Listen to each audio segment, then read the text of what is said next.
Slovenija se stara, mladih na trgu dela zmanjkuje, kar pomeni, da bomo morali delati dlje.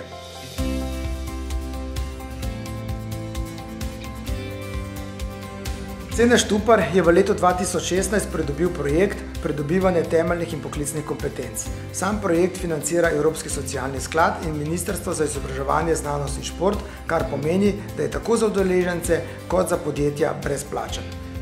V okviru projekta v različnih podjetjih izvajamo različne programe, kot so jezikovni programi, računalniški programi, programi za razvoj komunikacijskih veščin ter številni drugi, ki jih delodajalci prepoznajo kot potrebne za razvoj kompetenc njihovih starejših zaposlenih, da so lahko kos potrebam dela.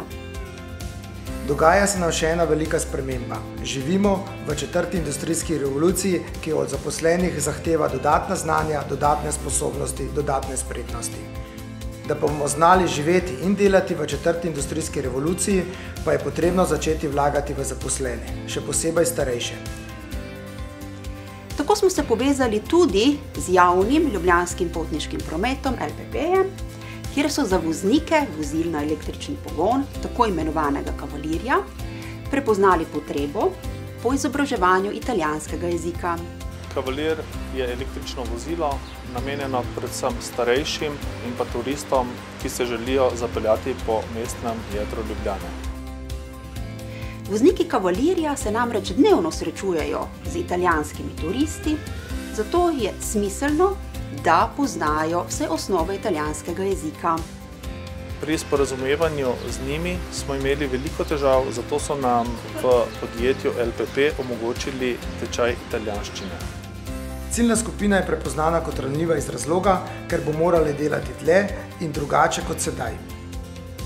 Tako smo za njih pripravili izobraževanje italijanskega jezika s poudarkom na besedišču povezanim s turizmom.